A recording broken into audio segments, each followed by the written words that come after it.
Bem-vindos novamente ao canal Duas Taças e um Barril de Petróleo. Hoje, recebendo meu amigo Marcelino Guedes, CEO da Pipeline Brasil. Marcelino, obrigado por aceitar o convite. Saúde. Tem que beber, né? Para dar sorte, né? Para dar sorte. Para dar sorte. Para dar sorte.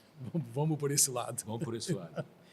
E a gente vai ter uma conversa bastante informal aqui, que eu gostaria muito de começar ouvindo você falar da tua trajetória profissional. Pode ser do começo para o fim ou do fim para o começo, fica a teu critério. Ok. Ronaldo, obrigado pelo convite. Um prazer estar aqui com você. Tenho acompanhado os outros episódios, outros programas. Parabéns pela iniciativa, por você estar compartilhando conhecimento. E quando você chama os nossos amigos aqui para falar da nossa indústria, tem um papel importante, que é disseminar o que nós fazemos, mas também para dar espaço para as pessoas divulgarem aquilo que aprenderam na sua caminhada profissional. Isso, essa é a ideia. Então, obrigado pelo convite. Vai ser um prazer conversar com você daquilo que eu fiz na minha vida toda. Ok? Que foi basicamente dutos. Né? Eu, ainda na faculdade, eu comecei a tentar me especializar em tubulações industriais. Mas eu sempre quis trabalhar na Petrobras. Então, estava no meu radar que eu queria trabalhar na Petrobras. E aí, abriu um concurso e tinha lá engenheiro de equipamentos, engenheiro de produção, perfuração, engenheiro de dutos. Pronto. É isso que eu vou fazer. Nasci para isso. Eu já fazia isso na faculdade. Entendi. Eu fazia coisas ligadas a dutos e tubulações. Aí eu falei, eu vou fazer esse concurso. Trabalhava numa empresa de consultoria. E aí falei, vou fazer prova, passei no concurso. Você já estava formado? Nessa época eu estava na faculdade, tá. Mas depois eu fui estagiar numa empresa de consultoria, na Tron Consultoria e Projetos, e depois fiz prova para a Petrobras, entrei e sou engenheiro de dutos até hoje. Sim. Então eu fiz o curso de formação, passei um período rápido em São Sebastião, depois eu fui para Campos Elíseos, Duque de Caxias, mas logo que eu cheguei recebi um convite do SEMPES para trabalhar fazendo um cálculo de elementos finitos, porque isso eu já estava fazendo mestrado, emendando com a graduação, e para fazer análise de tensões em dutos submarinos. Eu falei, é tudo que eu quero fazer. Que ano que foi isso, mais ou menos? Foi eu fiz 87, o curso, foi no início de 88. Tá.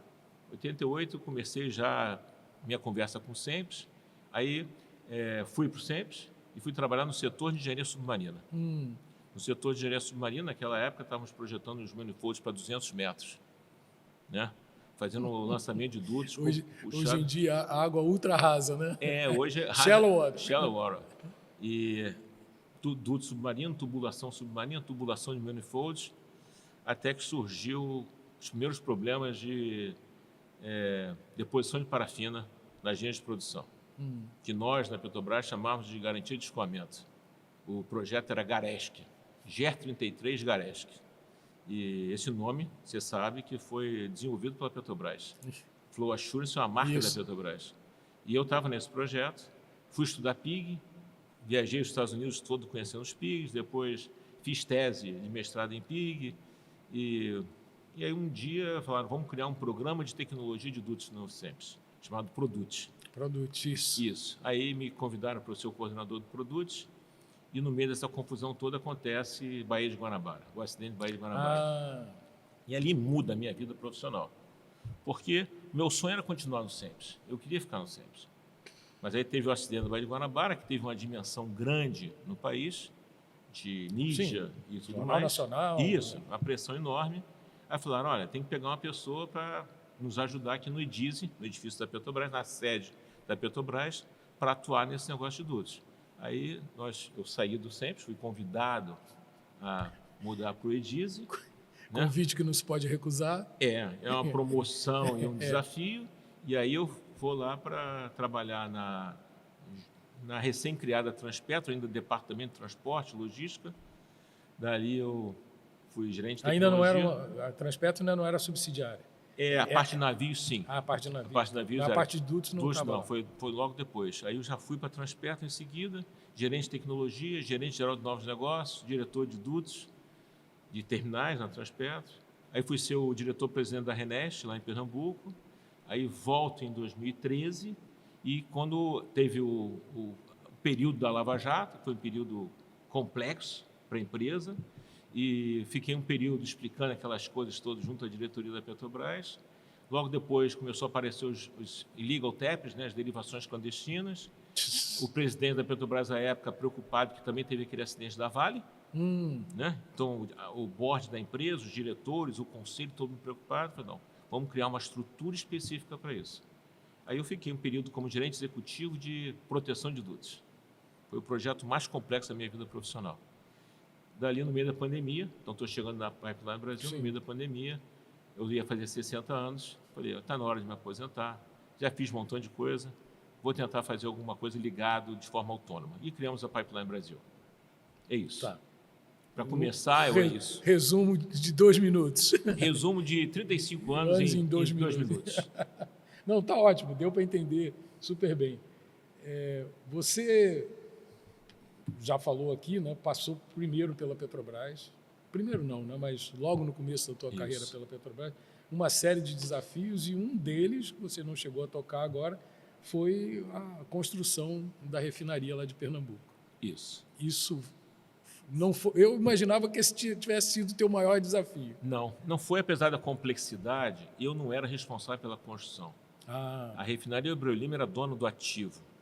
Então, quem construía a refinaria era a engenharia da Petrobras e o abastecimento, a área de abastecimento da Petrobras. Então, o negócio era tocar, a construção era tocada, um modelo complexo, pela Petrobras. Nós éramos uma subsidiária onde 50%, okay, no primeiro momento era isso, 50% do petróleo viria da Venezuela.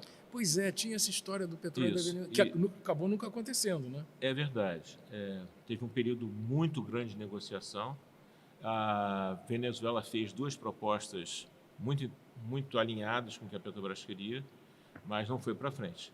Então, o que nós fazíamos na refinaria Abreu Lima? Nós éramos dono do ativo, tínhamos um relacionamento com a PDVSA e tínhamos um contrato com a Petrobras para a Petrobras construir a refinaria para a gente. Nossa. Então, era isso. É uma engenharia... Uma engenharia complexa.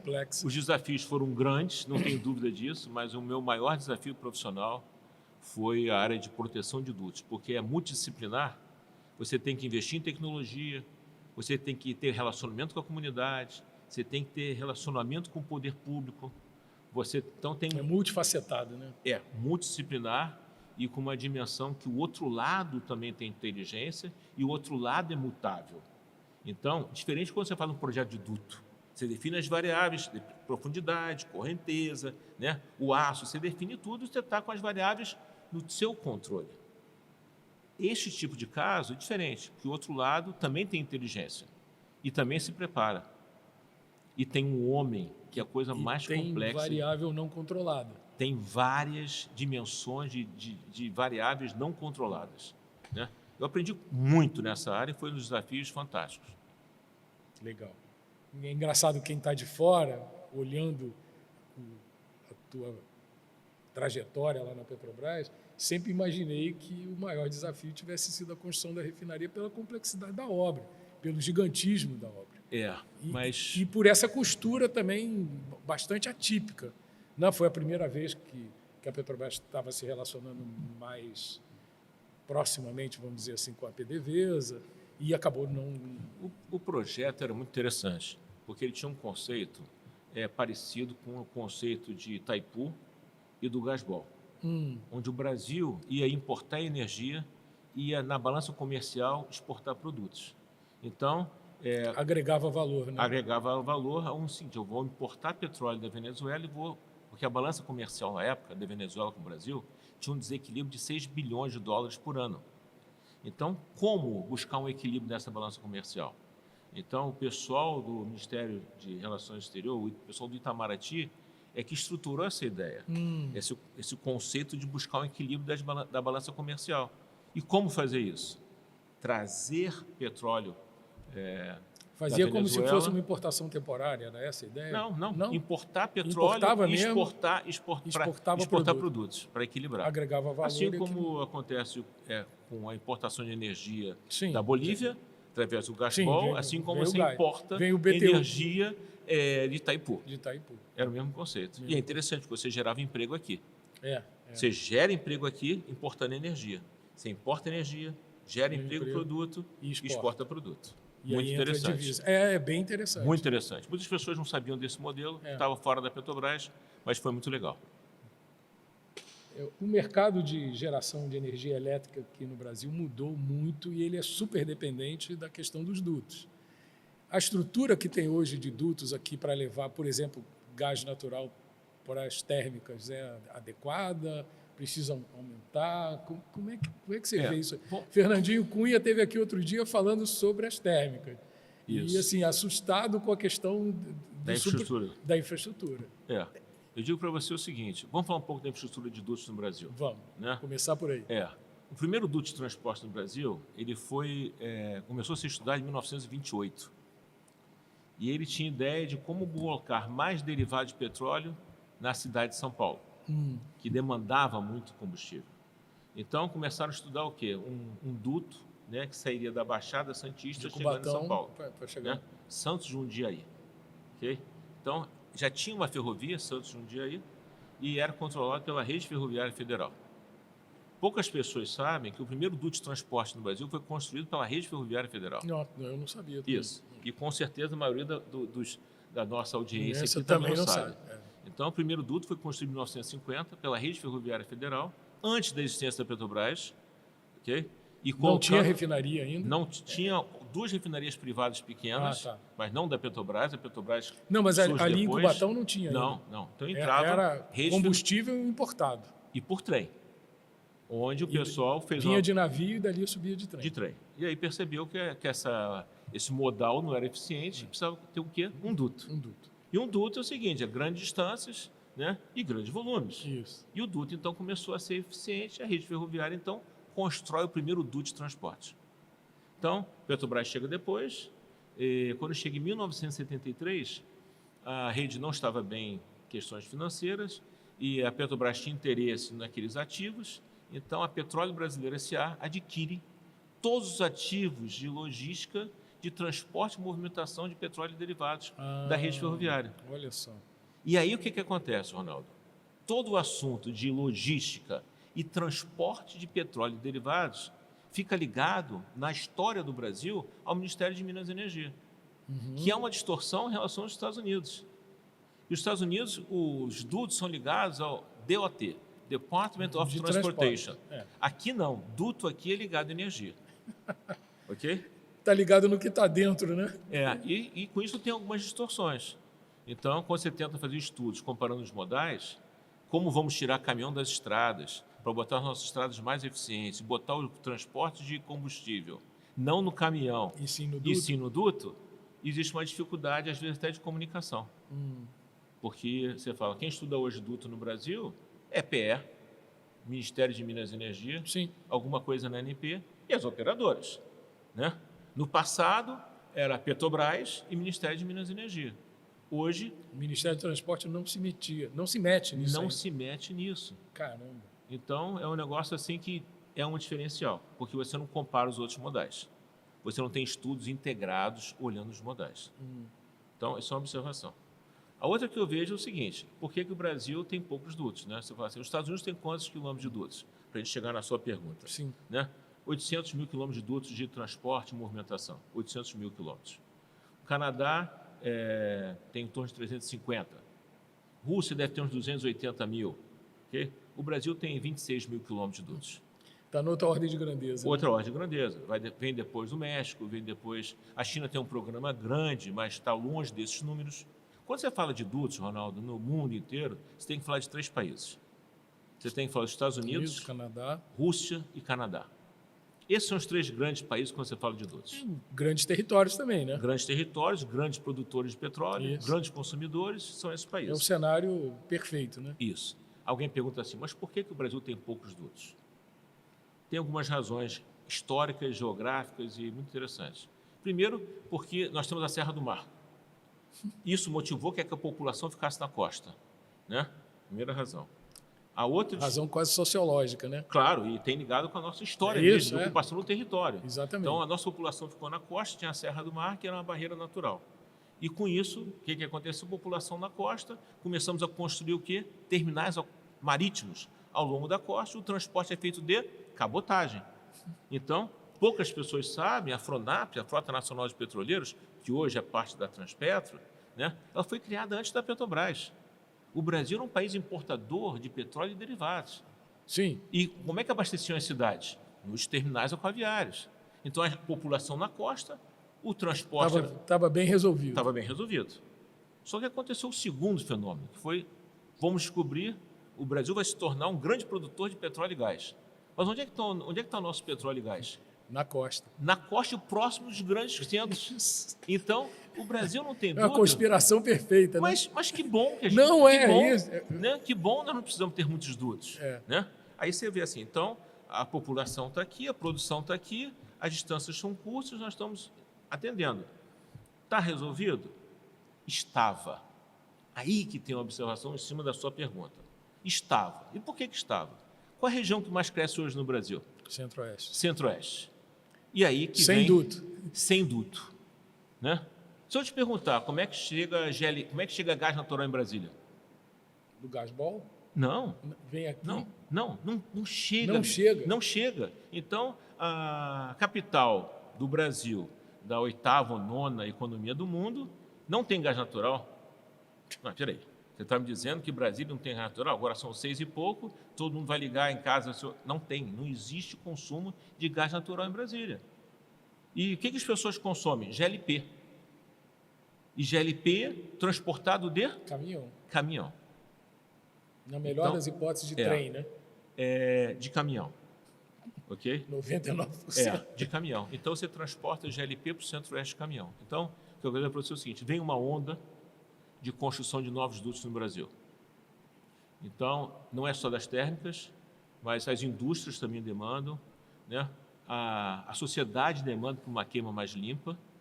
Então, eu acho que vem, sim, motivado pelo Centro-Oeste, motivado por uma demanda de mais gás no país de uma forma geral, pelas próprias indústrias que vão buscar uma queima mais limpa, num primeiro momento de transição, né, para a era de baixa emissão. Não tem dúvida disso. Então, vamos ter uma grande demanda de dutos olhando para o Centro-Oeste. Tá. Okay? Vai ter necessidade de adequar a nossa malha existente para atender essa demanda que você falou? Sim. Vai ter um grande investimento no primeiro momento em compressão, para você aumentar a pressão dos nossos gasodutos, com isso dar mais vazão, atender a malha atual. Com construção de alguns loops, tá. Ok? Pode ser que alguma coisa para pensar na duplicação do gasbol para o sul, ou quem sabe interligando com a Argentina, ok? Vaca Morta está aí, que é um outro movimento, né? Que a gente pode falar sobre gás natural um pouquinho mais, mas duto é o seguinte, vai ter um grande boom agora de construção de novos dutos. Você fazia só o gás natural, não vai ter nada de líquido? Vai. O Centro-Oeste demanda diesel para essa agricultura pungente que nós temos, ao mesmo tempo que as pessoas também não sabem que a produção de etanol, né, o biocombustível, no Brasil, começa a ter uma outra origem, que é o milho. Isso. Então, poucas pessoas sabem que hoje 28% do etanol produzido no Brasil, que nós consumimos nos nossos automóveis, 28%. Já vem do milho, não da cana. Vamos arredondar para 30%, um terço, né? Forcei a barra, né? Um terço já vem de álcool de milho. E esse álcool de milho vem de onde? Aí tem no Rio Grande do Sul, tem no Centro-Oeste. Centro-Oeste, Mato Grosso, nem Mato Grosso do Sul, é Mato Grosso.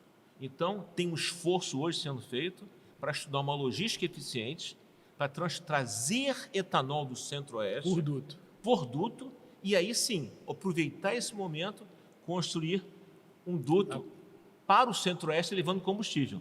Aí você fala, então vai ser só líquido? Não, também tem a demanda de gás. Então, se você imaginar o que tem de cenário de construção de dutos nos próximos anos... Para atender especificamente essa região. Isso. E aí, fala assim, por quê? Porque é a região que cresce mais. E o gasbol que passa por ali? O gasbol passa perto de Brasília. O gasbol passa. O problema do gasbol hoje é que a Bolívia está como indicativo de ter reduções drásticas de capacidade de fornecimento de gás natural.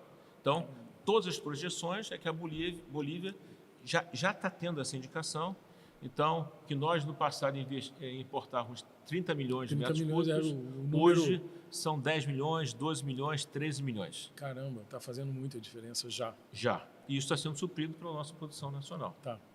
E aí, mas que isso tem é uma mais? característica imposta pela Bolívia ou é demanda nossa aqui? Não, é condição da Bolívia. Condição da Bolívia. Hoje a Bolívia não oferta gás natural mais para o mercado brasileiro como ofertava. Em compensação, no momento especial, parece então um grande reservatório na Argentina, que todo mundo fala que é o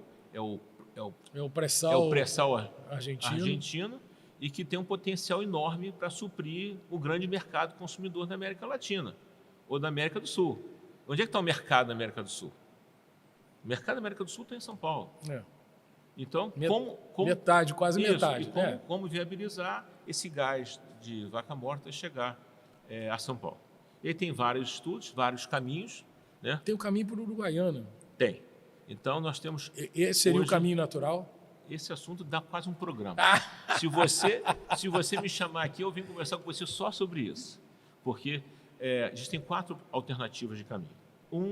Seria entrar pela Bolívia e pegar o gasbol. Okay? Aproveitar interligar. Mas tem um caminho, para botar o volume. Sim, tem que cruzar os Andes, né? Não. Você consegue já pelo lado direito. E você pelo lado leste. E você consegue, com investimento em infraestrutura e indutos, viabilizar 30 milhões. Tem que ser nessa ordem. Não dá para pensar em 10 milhões. Não é esse. O projeto é grandes volumes. Então, você está falando de 30 milhões. Como o Gasbol está preparado hoje para suprir o Brasil. Então, seria gás da Argentina chegando na Bolívia, entrando pelo território brasileiro. Esse é um caminho. É um caminho. O segundo caminho natural que tem é para o Uruguaiana, que você falou. Okay? Então, já existe lá embaixo um projeto que o pessoal... Que não é de hoje, né? Não é de hoje, né? Que é a TSB, e que é uma empresa que já está estruturada, okay? E que precisa fazer lá a construção de interligar a Uruguaiana a Porto Alegre. Basicamente é isso. E interligar também que existe necessidade de investimentos dentro da Argentina, para chegar tanto na Bolívia, quanto tanto para chegar em Uruguaiana. Tá. Ok? Então, do lado de lá não está resolvido. Não está resolvido para o volume que nós precisamos. Alguém fala, mas eu li no jornal, Marcelino, que está chegando já gás de Vaca Morta em São Paulo. Tá, mas o volume é muito pequeno. Não tem capacidade de escoamento pela Bolívia e não tem duto interligando. Né? Aí você fala, só tem essas 2 rotas, não tem mais 2. Né? Tem uma que é pelo Uruguai e outra que é por Porto Murtinho, cruzando o Paraguai. Então, em dutos, hoje tem 4 rotas sendo discutidas, estudadas ou competindo. Okay? Uma através da Bolívia, uma através da Uruguaiana, Paraguai, Porto Murtinho e Uruguai. Esses 3 países que estão aí nesse meio de campo têm dificuldades. Quer dizer, você vai passar pela Bolívia para chegar um gás no Brasil. Você vai passar um gás pelo Paraguai para chegar no Brasil. Você vai passar um gás pelo Uruguai para chegar... Então, esse é um cenário que as pessoas dizem o seguinte, nós temos que pensar num suprimento direto da Argentina para o Brasil. Seria para o Uruguaiano. Aí tem pessoas que defendem o Uruguaiano. Mas cada projeto tem ter suas vantagens, lado... desvantagens, e estão sendo estudados. Então, vão ter muitos dutos. A Argentina está super alinhada e está preparando para... Não. Porque o projeto da Argentina hoje é terminal de GNL. Aí você fala como? Eles já desenharam isso, tem 2 grandes terminais de GNL e o modelo da Argentina é exportar para o GNL. Que para o Brasil seria muito interessante se nós tivéssemos uma estratégia, né, para fidelizar o nosso mercado consumidor ao mercado produtor deles. E como é que você faz isso? Duto. Né? Para fidelizar é duto. Ok? É a maneira mais segura. Mais segura. Então, o Brasil tinha que fazer um esforço nacional, né, para viabilizar a interligação, que é a forma mais eficiente de transportar grandes distâncias e grandes volumes, que é o duto, um duto ligando a Argentina no Brasil. Então, o que vem pela frente, Ronaldo? Muitos dutos. Então, muitos dutos. Muitos dutos e a gente tem que preparar essa garotada, ok? Porque nós vamos ter de dutos convencionais, dessa nossa indústria ainda, né? de queima mais limpa, mas ainda na indústria do Sim, petróleo. uma transição através do gás natural. Eu não tenho dúvida disso. Eu também Daqui a não. pouco a gente fala um pouquinho sobre as energias limpas de baixa emissão, onde os dutos vão estar presentes também. Também, né? A gente fala um pouquinho mais a no gente final. chega lá. Mas olha só, o duto que a gente usa, o arcabouço tecnológico que a gente usa hoje nos dutos de hoje, a gente vai continuar nessa mesma vertente na próxima década, vamos dizer assim? Ronaldo, provavelmente, na próxima década, sim. Mas o duto do futuro, nós temos que passar quase por uma revolução. Porque se eu pegar esse aparelho que está aqui, perguntar para minha neta se isso aqui é um telefone, ela vai dizer que não. Isso aqui não é um telefone. Isso aqui é um celular. É outra coisa. Até fala. Né? Até fala. Tem essa subfunção, né? Nós presenciamos o que era um telefone que tinha um fio curtinho, depois inventaram um fio sanfonadozinho que andava por dentro do apartamento, não é isso? Depois inventaram o telefone sem fio, que era uma maravilha, até que chegaram nessa máquina fantástica que é o celular. Que é Primeiro só um telefone celular, né? Sim. E depois esse troço que é multifunção. Multifunção, que é tudo até um telefone. Até um telefone. Até um telefone. Né? Bem, nessa construção de pensar nas revoluções dos sistemas, o duto vai ter que passar por uma transformação. Porque nós projetamos os dutos hoje como meu avô fazia. Pois é, essa é a minha percepção, Isso. que não sou especialista na área. Isso. Então, vem pela frente, eu acho que uma revolução na linha de materiais, né? De novos materiais. Vem pela frente toda a parte de sensoriamento, que nós chamamos, quem está estudando isso chama de Sensor Revolution, ou seja, revolução dos sensores. Isso vai estar na nossa vida, mas também vai estar no duto. Então, mais sensores, novos materiais, tecnologia de imaginamento, uso de drones autônomos.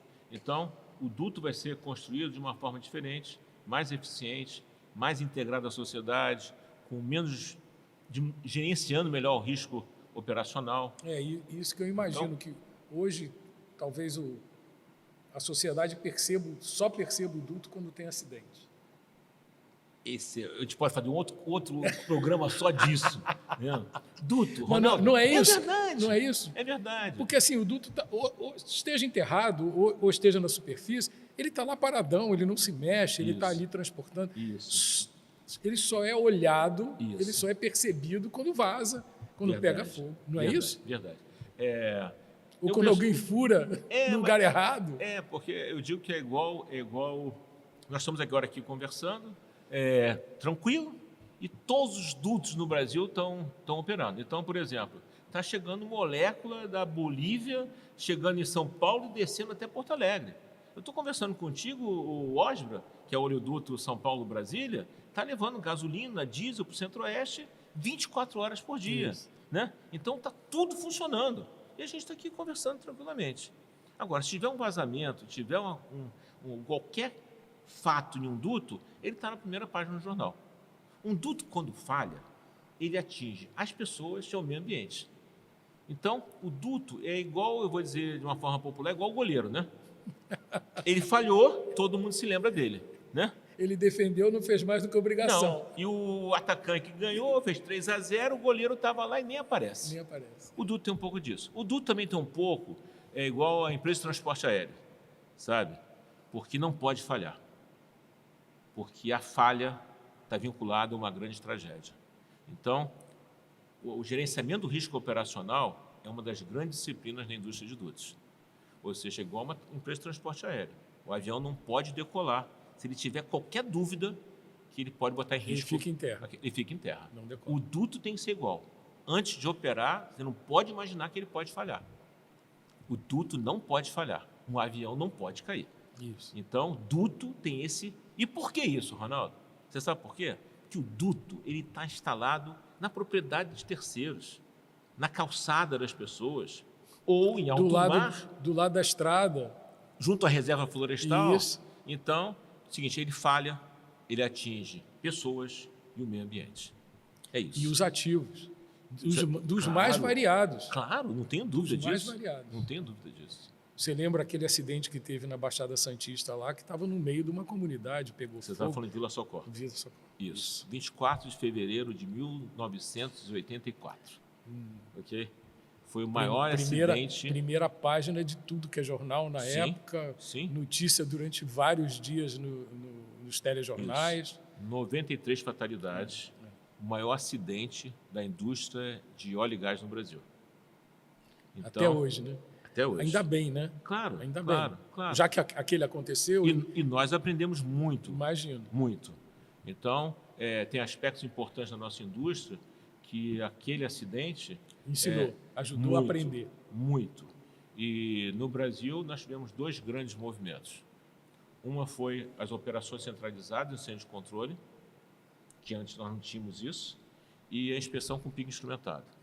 As grandes 2 contribuições daquele acidente foi isso: as operações centralizadas de incêndio de controle e a utilização de pico instrumentado. Que passaram a inspecionar por dentro do duto. Por duto, que era uma tecnologia recente. Só para você ter ideia, quer dizer, o primeiro pico instrumentado operacional, 1969, 70. Então, você tinha 14 anos dessa tecnologia no mundo. É uma tecnologia não época, madura ainda. Né? Naquela época era super de ponta. Estava usada já, mas não era madura ainda. Não era madura. É isso mesmo. Como é que serão os dutos na área no futuro, onde a questão das emissões vai ser uma exigência quase universal? O que muda? Ronaldo, como é que os dutos ajudam? Os dutos estarão presentes na era da baixa emissão de carbono. E eu, quando vou dar palestra para os jovens, eu tenho aí uma relação forte com a comunidade jovem. Eu dou palestra em universidade, em escola técnica, e os jovens sempre perguntam: mas, Marcelino, o petróleo não vai acabar daqui a 20 anos, a 30 anos? Eu falo: não. Não mesmo. Isso. O petróleo não vai terminar em 20, 30 anos. Claro que em algumas aplicações, como mobilidade urbana, isso vai ter uma revolução nesse sentido. Imaginar que a gente vai ter um automóvel soltando carbono para a atmosfera, esquece. Né? Pode ser até que seja baixa emissão, mas vai ter uma redução drástica. Agora, se você imaginar como é que nós vamos transportar biocombustível, biocombustível é um cenário fantástico, né? Como é que vamos transportar o bioetanol de milho, o bioetanol da cana, ou o biodiesel? Como é que nós vamos transportar hidrogênio? Como é que nós vamos sequestrar? Como é que vamos transportar CO2 para reinjetar em reservatório? Tudo isso será por duto. Então, os combustíveis do futuro serão transportados por sim, dutos. Nós vamos transportar hidrogênio, ou como hidrogênio, ou como uma matéria-prima para ser amônia, ok? O outro produto para ser transformado na segunda extremidade em hidrogênio, mas isso tudo vai ser por dutos. Então, eu digo para a garotada o seguinte: era de baixa emissão, muito duto. Muito duto.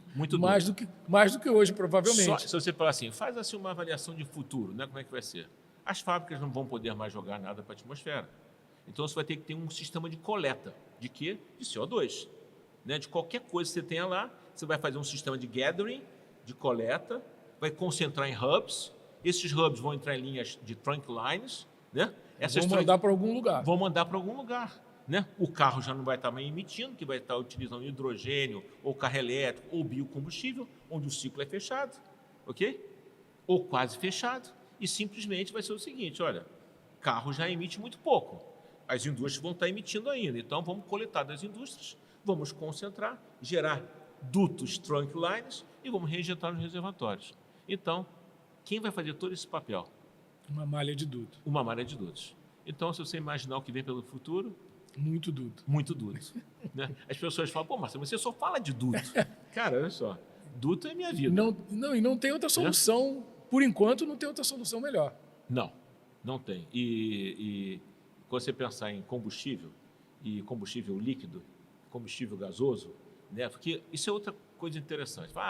Por que nós não pegamos o gás, não geramos energia aqui e transportamos energia elétrica? Transporte elétrico. Não podemos vincular o gás natural só e somente como uma matéria-prima para gerar energia. Quanto mais num país feito o nosso. O gás natural agrega outras riquezas, né? Vincular o gás natural só e somente a geração é uma visão pequena. Então, quando você pega e vê o gás sendo levado para o centro-oeste brasileiro, ele está levando outras coisas. Né? Está levando energia, mas ele pode levar outras riquezas. Então, isso só no gás natural. Quando você pensa nas outras possibilidades, é nota 10. Do ponto de vista duto viário, você tem uma série de outras aplicações que certamente vão acontecer. E aberta uma faixa, não, porque vai abrir uma faixa para lançar um poliduto. Isso. Pode passar do lado uma para trazer alguma coisa que está sendo produzida lá. O etanol de milho, por exemplo, está levando gás natural para lá, está trazendo o etanol de milho para cá. Isso. Então, você ganha o quê? Que é até um desafio. Como é que podemos reduzir o custo de implantação de dutos? Então, se você conseguir conciliar, por exemplo, uma construção única, você lançando 3 dutos, né? Na mesma faixa? Isso. Um subindo gás, um descendo etanol de milho e o outro subindo derivado, né? O diesel. Sim, seja lá agrícola. Você está simplesmente aproveitando essa sinergia toda e baixando de forma considerável o custo de implantação. Claro. Okay? Então, eu não tenho dúvida que é facilidade de operação também, a questão de monitoramento. Não tenho dúvida. Manutenção, a inspeção, tudo. Você ganha nessa escala. Você ganha na escala. Não tenho dúvida. Exatamente, ganha na escala. Não tenho dúvida.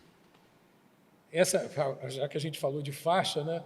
Manutenção de faixa de duto hoje é um item que deve ser bastante complicado.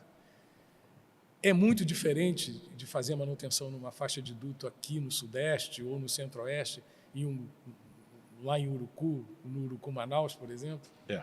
Tem 2 condições que nós precisamos explicar. O duto, nessa questão de faixa, você tem as faixas urbanas e tem as faixas rurais. As faixas urbanas é uma loucura no Brasil. E por que é uma loucura no Brasil? Porque a desorganização social da ocupação do entorno é muito grande. Então, esse é um desafio que nós temos, que nós construímos um duto, a população vai se aproximando, não tem um planejamento de ocupação do solo coordenado do terreno, do espaço, e com isso se aproxima muito dos dutos. Por questões normativas, no caso dos gasodutos, a condição de projetos, os índices de projetos, os códigos, não vou dizer, a forma de você calcular um gasoduto muda se você tem poucas pessoas, uma quantidade média, grande ou superlotação. Então, quando você projeta o duto, você fala, aqui você tem poucas pessoas. Então, os meus índices de projetos são esses aqui. Só que depois de 15, 20 anos, a população se aproxima. E aquele duto já não pode mais operar naquela condição. Sim. Então, nesta questão de ocupação, tem um problema sério. O primeiro é essa questão de, nós chamamos tecnicamente, classe de locação dos gasodutos. É um problema. O outro que você pensa em dutos de líquido é um problema recente no Brasil, que são as derivações clandestinas, que é o crime organizado que percebeu que pode ser um bom negócio furar duto e tirar produto. Isso é um problema sério, que coloca em risco a população que mora perto. Então, a Petrobras fez uma campanha fantástica para mostrar para a população, não deixem furar os dutos, porque está colocando em risco a sua família, a sua casa, o seu vizinho. Então, onde você tem uma densidade populacional elevada e passa dutos de líquido, você tem um problema de válvulas ilegais ou derivações clandestinas. Então, o cenário urbano tem um pouco disso. Já o rural é um pouco diferente, porque cada cenário desse que você falou tem uma característica distinta. Eu brinco com os meus amigos nos Estados Unidos, eu digo que construir duto nos Estados Unidos, eu digo em Houston ou em Calgary, é fácil, porque é uma planície, é flat, ok? Eu digo que até a mamãe consegue construir, ok? Mas não é o caso no Brasil. Construir um duto no meio da floresta amazônica, onde você tem locais, que dependendo da época do ano, você pode estar com 10 metros de água, ou você pode... É um negócio de louco. Ou está seco. Ou seco, ok? É um desafio. Ou vencer, por exemplo, Serra do Mar. Então, você construir um duto Rio-Belo Horizonte, é um serrote, ok? Vai e vem e não acaba. Então, processo de construção, processo de manutenção, e aí tem um problema todo de geotecnia e avaliação da interação solo-estrutura e essa condição de contorno de cada um desses cenários. E isso está evoluindo bem aqui no Brasil? As tecnologias que estão envolvidas? Sim, isso no mundo inteiro, de alguma forma, evoluiu bem. Então, o pessoal chama de geohazards, né, ou geotecnia de dutos, misturando um pouco com análise de risco, e isso tem evoluído bem. Okay? E no Brasil nós temos uma dificuldade como a Colômbia tem, como o Chile tem, o Equador tem, que é o índice pluviométrico em alguns lugares tem alterado muito em função da mudança de clima. Então, em alguns lugares, nós projetamos o duto com um cenário de chuva, mudou. Então, você tem locais que você tem uma quantidade de chuva muito grande e que coloca em risco os nossos dutos. Então, tem controle, está legal e está bem encaminhado. E está melhorando. Está melhorando, acho que vai. Vamos tocar num outro ponto aqui que, para mim, é meio nebuloso, que é a questão da coutilização dos dutos hoje, uso compartilhado. Como é que isso funciona na prática? A regulamentação está adequada e está permitindo que se use bem de forma compartilhada os dutos que já estão aí, que originalmente eram da Transpetro. Você está falando dos dutos de gás, está falando dos dutos de óleo, tanto de faz, forma geral? De forma geral. Quando o Brasil começou a trabalhar, e aí cabe o elogio para a ANP, sabe? Porque muitas vezes, eu falo nossa, porque a Agência Nacional de Petróleo é nossa. Isso. Parece que é um outro órgão. Não, somos nós, é a sociedade organizada. Então nós temos que elogiar todo o esforço que a ANP faz, entendendo as dificuldades e não dizendo só que está bom, não. A gente tem que ajudar, alinhando com a ANP, buscar mais agilidade na ANP. Mas nós temos que entender que a nossa agência é uma agência nova, né? Saiu de um momento 100% de monopólio, com uma empresa, uma força monumental, gigantesca, né? Para tentativa de abrir esse mercado. Não é fácil. Então, entender isso, que desde você começar a discutir como é que vai abrir os blocos, como é que você vai fazer toda a parte de produção, como é que você vai fazer toda a parte de transporte, como é que você vai fazer a fiscalização da distribuição e achar que é assim. Isso é fácil? Não é fácil. Então, nós temos que entender. Nem rápido. E nem rápido. E não estou dizendo com isso que estamos bem. Não, precisamos melhorar, precisamos apoiar a agência, mas é um esforço muito grande. Então, deixar claro que lá atrás nós tínhamos duas superintendências, uma superintendência de líquido, na ANP, uma superintendência de gás, e foram tomados modelos distintos. Então, na área de gás, foi por uma direção, e para a área de óleo, foi numa outra direção. Então, eu estou dizendo isso porque a base original foi um pouco diferente. E isso impactou os nossos modelos que nós temos aqui hoje. Na área de líquido, você tem um livre acesso, você tem, de uma forma geral, dois tipos de dutos. Os dutos de transporte e os dutos de transferência. O que é um duto de transporte? É um duto público, onde qualquer pessoa pode utilizar, qualquer empresa pode chegar, bater na porta de qualquer empresa que oferece transporte por duto. Posso falar duas aqui, sem problema. Petrobras Transporte, Transpetro, e Logon, que transporta etanol. Okay? Essas duas empresas têm lá o seu preço tabelado, disponível na internet, no site, e sabendo quanto custa, você chega igual uma empresa de transporte aéreo. Você chega lá, eu quero... paga a tarifa e pronto. Paga a tarifa e transporta. E transporta. De uma forma geral, esses são os dutos de transporte. São os dutos públicos. Ok? É quando você chega lá, vou voar de Gol. Uso público. Uso público. E o outro é os dutos de transferência. São os dutos privados. São aqueles que só têm uso e só têm sentido para uma determinada empresa. Então, no caso, a Petrobras tem alguns dutos transporte que hoje fazem parte da operação da Transpetro e os dutos de transferência que também são operados pela Transpetro, mas só tem um usuário. Funciona bem. Ok? Tá. Funciona bem. Você poderia me perguntar um pouco diferente. Marcelino, os investimentos têm surgido de outros agentes? Esse mercado é atraente? Então é o seguinte, nós não temos visto isso. Então, poucos dutos foram construídos nos últimos anos, tanto de líquidos quanto de gás. Então, líquido, nós temos que buscar um novo modelo para gerar incentivo para outros agentes com interesse de investir na área de dutos. Muitas vezes, vem motivado pelo produtor, ou produtor de derivado, que quer botar mais gasolina e diesel no centro-oeste, né? Ocupar mercado. Ou alguém que está produzindo etanol que quer trazer para cá.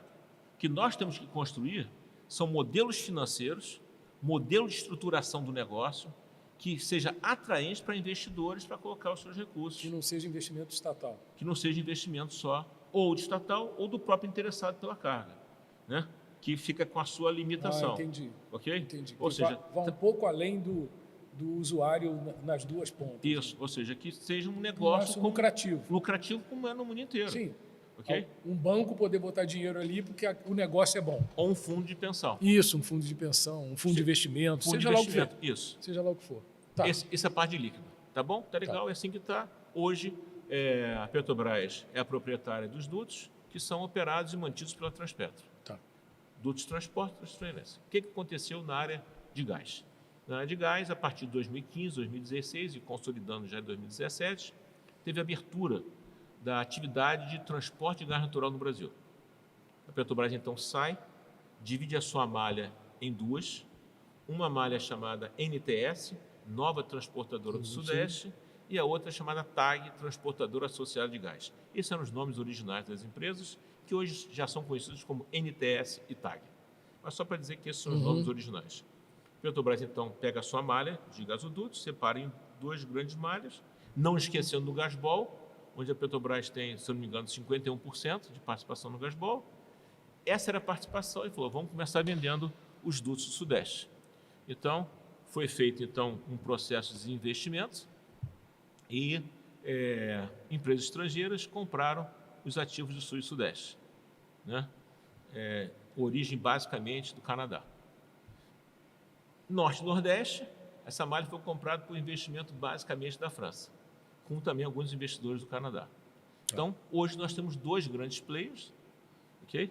Vamos botar as outras operadoras. Então, você tem a NTS, você tem a TAG, tem a TBG, tem a Gás Ocidente, que algumas pessoas não conhecem. GOM, que vai da Bolívia até Cuiabá, né? E você tem a TSB, transportadora, que fica lá embaixo, que tem dois trechinhos, se não me engano, de 25 km de cada extremidade, né? Um volume bem pequenininho, né? Comparado com as outras. Não, que o duto ainda não aconteceu. O duto ainda não aconteceu. Então, esse mercado vem trabalhando junto com a Agência Nacional de Petróleo na tentativa de dar mais segurança para os investimentos que devem ser feitos. Então, tem algumas discussões, tem 4 grandes temas em discussões. A ANP está realmente fazendo um esforço grande para atender essa agenda esse ano ainda, né? Uma é a discussão toda da parte tarifa, a questão tarifária que tem que ser discutida. Tem uma outra discussão, o que é duto de transporte, o que é duto de distribuição, e tem outros fatores lá que estão sendo discutidos, mas para construir um arcabouço legal para dar suporte e garantia a quem vai investir nos gasodutos que já estão num processo de investimento do setor privado mais avançado. Gostaríamos de ter mais transportadoras de líquido também no Brasil. Hoje, nós temos basicamente uma grande empresa que é a Transpetro, operando as demandas da Petrobras. Você tem a Logo e tem algumas outras que transportam outros produtos. Okay? Mas, regulado pela ANP, essas é o grande cenário. Então, está funcionando bem? Tá. Precisa de alguns ajustes? Sim. Está no time certo? Pode ser que não, mas nós precisamos disso. Nós precisamos criar alguns modelos para incentivar o investimento em dutos de líquido e temos que resolver algumas questões regulatórias, principalmente para dar conforto e garantia para novos investimentos. Mas esse é um papel só da ANP? Não. Esse é um papel da sociedade. E muitas vezes isso no Brasil é difícil, porque você vê muitas vezes os grupos só defendendo seus interesses e não pensando na projeção daquela atividade para o futuro. Então, mas eu acho que nós estamos amadurecendo, eu acho que nós estamos indo num caminho bom, sabe? Se você me perguntasse, Marcelino... Não é o caminho ótimo, mas é um caminho bom. Acho, porque... Sabe por quê, Ronaldo? Porque nós estamos amadurecendo, nós estamos aprendendo. Aquilo que eu falei, a ANP de 2000, foi criada em 1998. Se você botar 2000, tem 25 anos. Você fala, é muito tempo. Não é não. Então, para sair daquele modelo e chegar... Muitas vezes nós somos críticos em relação à nossa agência, a Agência Nacional de Petróleo, e digo para você, a agência é nossa, é do país, é da sociedade.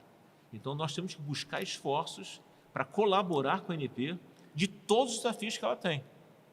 Por exemplo, assim, o corpo técnico da ANP não é preparado. Não é verdade. Não é verdade. Não é verdade. Não é verdade. Você tem profissionais de excelente qualidade. Pode ser que você tenha algumas restrições de volume, de quantidade, Isso. né? Para tudo que tem. Então, precisamos sim dar apoio, buscarmos formas de dar mais agilidade, de buscarmos, de uma forma organizada, de uma sociedade mais evoluída, apoio à nossa agência. Então, concordo 100% contigo. Vou aproveitar aqui, a gente está chegando no final do nosso tempo. Você tem vários anos aí colaborando com a organização da Rio Pipeline e outros eventos nessa linha. Isso. Fala um pouquinho disso aí para a gente. O Rio Pipeline começou em 1997, no primeiro Seminário Brasileiro de Dutos, Rio Branco 1. Era um prédio novo. RB1. Novo. O famoso lindo. RB1. RB1. E um grupo de profissionais da Petrobras, dentro da comissão de dutos do IBP, resolveu fazer o primeiro Seminário Brasileiro de Dutos. Quando foi em 98, nós fomos ao Canadá, participar do International Pipeline Conference. Em Calgary. E nós chegamos lá e falamos, caramba, isso aqui é o mundo, isso aqui é a Copa do Mundo de pipeline. Né? É a Disneyland, aqui é a Disney World de pipeline, é aqui que a gente tem que ficar. Então, nós voltamos para casa em 98, com a missão que nós tínhamos que voltar com um grupo maior. E foi assim. Aí foi 98, fomos com 3 pessoas. Aí quando chegou em 2000, fomos com 9 pessoas. Aí quando foi em 2020, não, vamos terreno. 2000, 2002, depois fomos em 4 e fomos aumentando essa participação. Criamos algumas parcerias com eles. Criamos 2 prêmios. Um prêmio chamado Calgary Pipeline Award. O melhor paper apresentado no Rio Pipeline, ele ganha o direito, ganha passagem, ganha inscrição para ir apresentar o paper lá. Ah, que legal. Então, o melhor paper da Rio Pipeline é apresentado no ano seguinte no International Pipeline Conference. E o melhor paper apresentado em Calgary ganha o Rio Pipeline Award para vir apresentar aqui. Então, o melhor paper dessa conferência é apresentado em Calgary. Criou uma conexão bacana entre os dois eventos. Exatamente isso, uma sinergia muito legal. Então, nós temos uma parceria especial com os canadenses entre o IPC, o International Pipeline Conference, e o Rio Pipeline Conference. É um evento nosso, se você perguntar assim, em termos de dimensão, digo para você que é o 2º maior evento do mundo. Okay? Em pipeline. Em pipeline. Se perguntar assim, e esse pipeline é pipeline principalmente onshore. Não é que estou dizendo que o Rio Pipeline só seja dutos onshore, mas ele tem 70% dos seus temas ligados à parte onshore e 30% offshore. É um processo também, que não é fácil. Ok? Então, o maior congresso do mundo de pipeline é em Calgary, é sempre nos anos pares. Ok? E no Brasil, é o Rio Pipeline Conference, sempre nos anos ímpares. Mais ou menos como Rio Oil and Gas e OTC Brasil. É exatamente isso. Vão se alternando. Vão se alternando. Só que esse é um evento que esse ano foi um sucesso em termos de participação internacional, em número de papers, em número de expositores. Né? A indústria está demandando, e você é um termômetro, tá? Que as pessoas acham que um congresso, uma conferência, uma exposição está só no comitê de organização.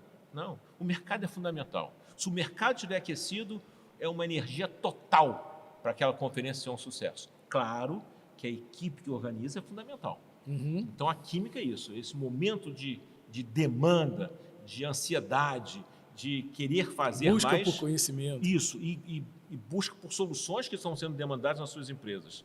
Então, está um período muito legal. Se eu tivesse hoje que falar para um jovem, você aconselharia eu fazer engenharia de dutos? Sim. Né? Não só pelo boom que vem de construção e de operação de dutos, mas nos dutos do futuro. Naqueles dutos que nós vamos transportar hidrogênio. Pela relevância que eles vão ter. Não tenho dúvida nenhuma na matriz energética do futuro. Na participação, na movimentação de energia na era de baixa emissão. Essa é a frase completa. Essa é a frase. O duto vai estar presente na era de baixa emissão. Então, você jovem que está aí em casa escutando, pensa direitinho na hora que você for escolher. Vá para a engenharia de dutos, que é uma oportunidade fantástica para os próximos, por muito tempo, né? Provavelmente por muito tempo. Então, se eu tivesse falar com meus netos, por exemplo, vai fazer engenharia de dutos, que é um negócio bem legal. Tem outras profissões também, tá? Não, claro que sim. Mas eu estou falando essa porque o tema hoje aqui é dutos. Com certeza. Isso. E a gente vai ter um cenário muito propício para isso, que é a exigência de que cada etapa da cadeia produtiva, entre aquela velha frase entre o poço e o posto, entre a geração do produto, do cru ou do gás lá na ponta e o consumidor final, cada vez mais, cada etapa dessa vai ser cobrada por eficiência, por baixa emissão, por segurança operacional. Isso tudo, hoje em dia, é inalienável. Não tem dúvida, não tem dúvida. O Brasil, nós fizemos um trabalho bem interessante nos últimos 30 anos. Eu falo isso até porque eu colaborei também, mas foi um trabalho feito pela comunidade brasileira de dutos. Essa comunidade é muito forte, Ronaldo, é um negócio muito interessante. Então, quando você fala assim, como é que vocês fizeram isso nesses últimos 25 anos? Como é que vocês construíram isso? Então, foi feito quase igual um mosaico, igual um quebra-cabeça. Então, nós precisamos formar gente. Vamos criar um curso na PUC do Rio. Nós criamos um curso de eu ia pedir para você falar disso, aproveita. Então é o seguinte, nós precisávamos de um material para o curso, né? A gente precisava ter um material em português, que nossas referências todas eram em inglês. Precisávamos ter uma publicação sobre engenharia de dutos. No primeiro momento, você falou, vamos criar um curso no Brasil para treinar profissionais em dutos, não necessariamente dentro da Petrobras. Como é que a gente vai levar esse assunto para fora para fortalecer esse negócio que nós chamamos de Comunidade Brasileira de Dutos? Então, vamos começar com um curso na PUC de especialização. Criar um meio ambiente para isso, né? Isso, e a gente precisa de mais braços, de mais cérebros, mais pessoas, outras visões, porque senão não é legal, né? Então, vamos ter que criar esse negócio. Aí vamos aonde? Nós já tínhamos uma relação grande com a PUC do Rio e criamos, então, um curso de especialização em dutos na PUC do Rio e precisava de quê? De material. Didático. Material didático. Juntamos aí todos os nossos profissionais. É sempre assim, não precisa ficar preocupado, não. Acontece. Tá tranquilo. Estamos em casa. Eu esqueci de botar no modo avião aqui. Pronto. Agora eu não vou. Tá tranquilo, sem problema nenhum. Aí o que nós fizemos? Vamos, então, pensar numa publicação da Comunidade Brasileira de Dutos para suportar tudo que vem pela frente. Aí chamamos a comunidade e falamos, nós temos aqui 20 capítulos que nós precisamos escrever. Quem vai escrever sobre faixa de dutos? Quem vai escrever sobre integridade de dutos? Quem vai escrever sobre centro de controle? Quem vai escrever? E fizemos isso. Então, é um livro escrito em português pela comunidade e que esse livro está disponível na BCM, uma parceria que nós temos. É um livro brasileiro, escrito por brasileiros e que é a base desse material lá. Aí você fala, e aí, depois disso? Depois do curso da PUC, do material, aí vamos pensar no centro de pesquisa. Aí nós fomos fazer o quê? CT-Dutos, Centro de Tecnologia de Dutos. Né? Ali perto da Reduc. Perto da Reduc. Então, é um grande laboratório, é um centro de pesquisa que agora está com uma velocidade muito interessante, trazendo mais parcerias no Brasil e no mundo. Então, é um novo momento do CT-Dutos e que está bem e é mais uma pecinha desse quebra-cabeça. Então, era o curso, o livro, aí tem o CT-Dutos. Aí você fala, e aí? Não, tem outro movimento, que foi o Rio Pipeline. Como é que a gente vai fortalecer para fazer troca de experiências com o Brasil e com o mundo? Então, cada um desse mosaicozinho vai encaixando, ok? Então, e como é que está a nossa participação em eventos, que você perguntou? Né? Eu contei essa história toda chegando nos eventos. Nós temos participação nos principais eventos de dutos no mundo. Então, nós temos assento no IPC, então, lá no comitê executivo, tem brasileiro sentado, ok? Nós temos brasileiros que sentam no API Pipeline Conference, que é o evento de dutos da API. Nós temos participação no de Berlim, que é o PTC, Pipeline Technology Conference, que acontece em Berlim. Nós temos assento, então, nos principais eventos de pipeline, a comunidade brasileira tem assento. Então, tem links. Nós estamos ligados com o mundo. E aí, em algum momento, a gente falou, e aí? Como é que a gente vai pegar e vai fazer um handbook coordenado pela comunidade brasileira? Esse livro não é só escrito por brasileiros. 70% de brasileiros e 30% da comunidade internacional. Mas foi coordenado por brasileiros. Então, aqui é um handbook que nós fizemos junto com a BCM. E esse livro você pode comprar na Amazon, você pode comprar em qualquer lugar do mundo. Então, tem colegas da Malásia que estão usando esse livro. Né? Uma iniciativa nossa. Então, que movimento é esse? Dentro desse mosaico que eu estou dizendo. Tem um curso, tem um CT-Dut, tem Rio Pipeline, tem um conjunto. Aí você fala, isso aqui é a inserção da nossa comunidade na comunidade internacional de dutos. Então, nosso link. Aí você fala, e aí, terminou esse negócio da comunidade? Não. E não terminou por quê, Ronaldo? Porque nós não São demos... 2 livros? São 2 volumes. Volume 1 e volume 2. São 2 volumes, Tá. E aqui é o seguinte, aqui quem quiser adquirir esse livro aqui em português, faz contato com a BCM e Associação Brasileira de Engenharia e Ciências Mecânicas, você consegue comprar. E esse aqui você consegue comprar Na Amazon. na Amazon. Você pode comprar isso na internet e quem for associado da BCM, acessa direta o PDF pelo site. Legal. Muito interessante. Os associados da BCM podem acessar esse livro de forma integral em PDF. Bem, você fala, e aí, acabou? Então, já foi feito tudo? Não. Porque nós pecamos, né? Deixamos um hiato, um espaço, que foi a formação dos técnicos. Né? Um dia, estou lá na Pipeline Brasil, toco o telefone, um amigo nosso, que era do Sempre, o Zé Cláudio, que também era professor no Cefet, me liga e falou, Marcelino, queria conversar contigo sobre curso técnico. Eu falei, vem aqui. Aí quando chegou lá, ele falou um negócio que já me deu assim caramba, a gente esqueceu disso. Esqueci disso. Né? Esquecemos disso, a comunidade esqueceu a comunidade disso. Esqueceu disso. Então, como é que a gente faz? Aí criamos um curso técnico no Cefet do Rio, okay? Para formar profissionais técnicos, nível médio, em dutos. Então, o mosaico está sendo construído. Isso foi em que ano? Deve ser já uns 3, 4 anos. Foi o último movimento, né? Porque... Não, tá bem. Só para enquadrar no 2, 3 anos, já estamos agora entrando na terceira turma. Vamos para a terceira turma de curso técnico de nível médio no Brasil. É um piloto que nós temos no Cefet do Rio. Você fala, e aí?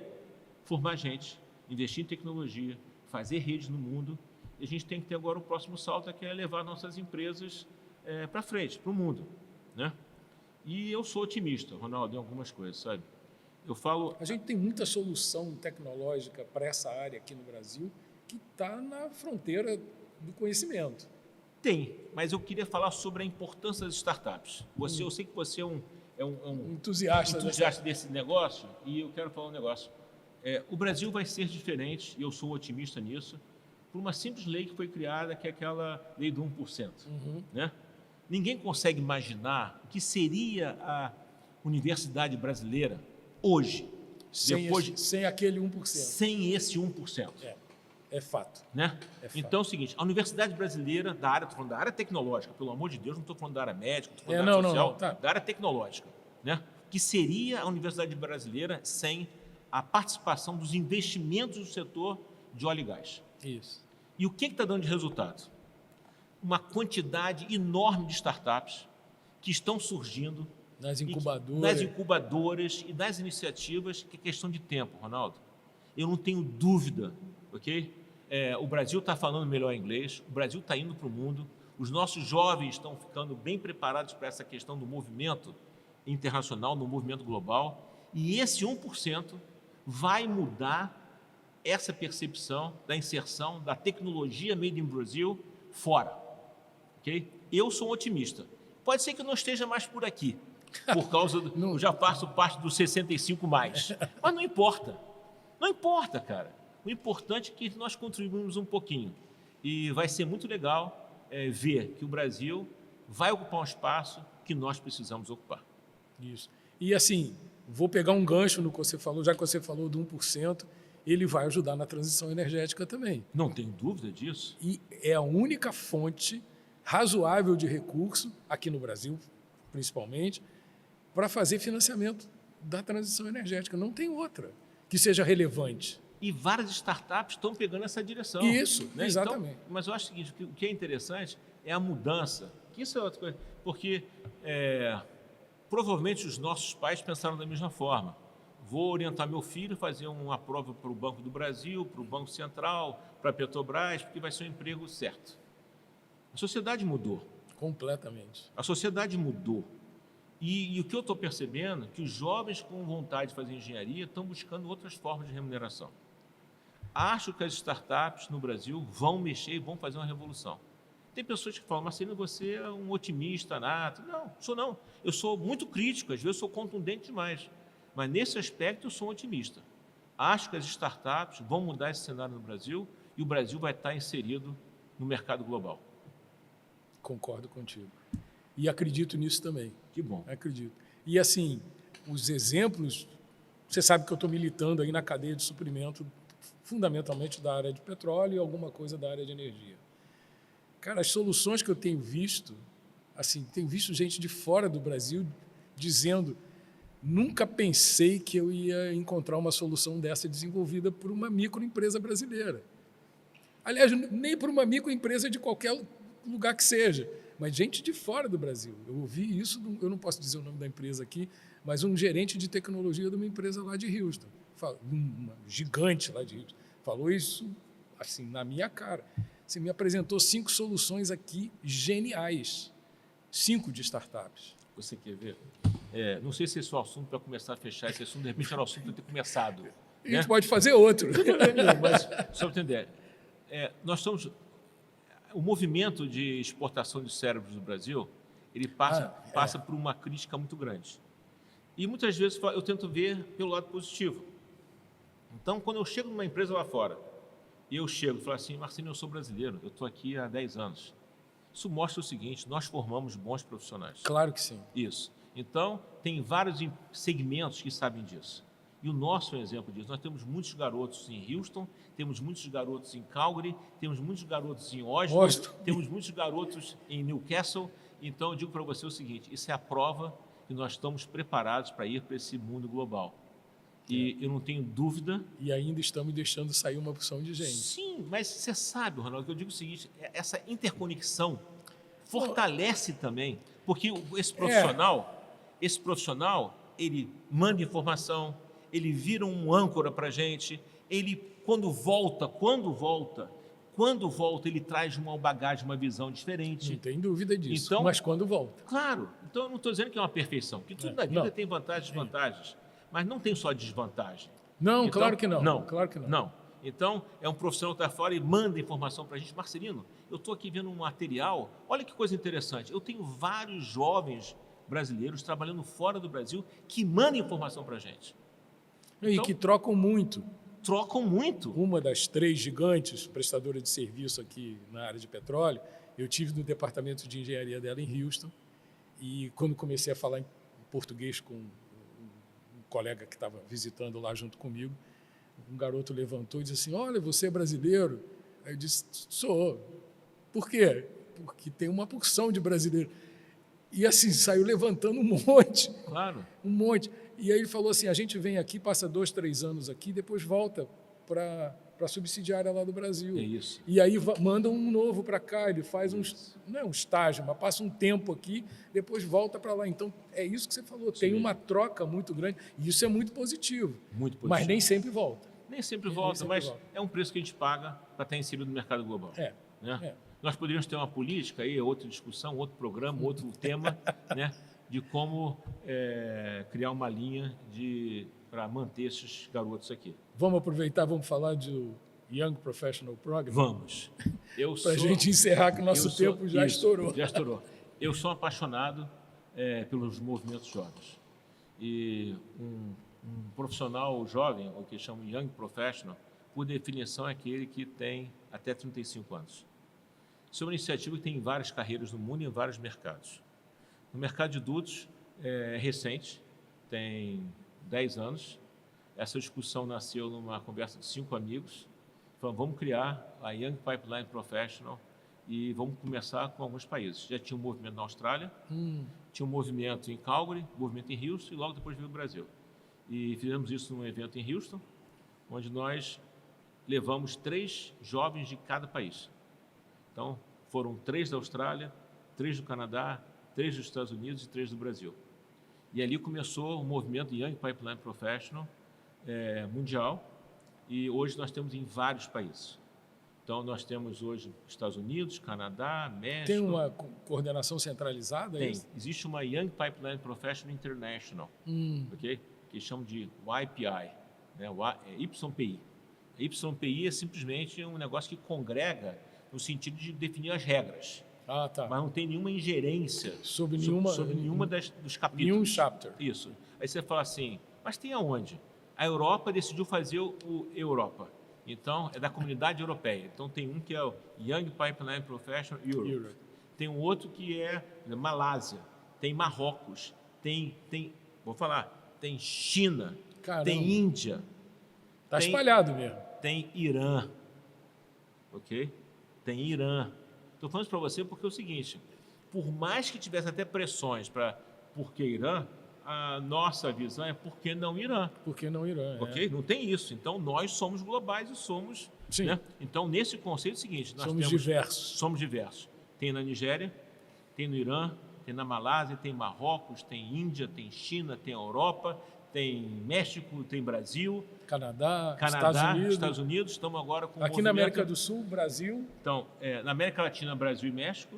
Agora estamos com o movimento do próximo ser Colômbia. Então, quem sabe, agora no início de novembro, vamos ter a criação do Young Pipeline Professional Colômbia. É um movimento muito interessante, porque nós acreditamos que os jovens é que vão mudar essa indústria. Então, a comunidade internacional de dutos apoia isso de uma forma muito forte e o Brasil tem uma participação grande. A Young Pipeline Professional Brasil é uma entidade forte, ativa e presente nos eventos internacionais. Legal. Muito legal.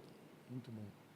Marcelino, eu vou ter que encerrar essa conversa. Acho que a gente vai ter que ter outra. Não, a gente escolhe um outro tema. Vamos escolher um outro tema, isso. Vamos escolher um outro tema. Mas talvez duto é bacana, mas a gente talvez pudesse tratar dessa questão do treinamento de jovens, por exemplo. Acho que sim, podemos falar. Sim. A questão das startups. Né? Esse é outro ponto bom. Eu acho que a gente pode... Esse é um tema razoavelmente ligado.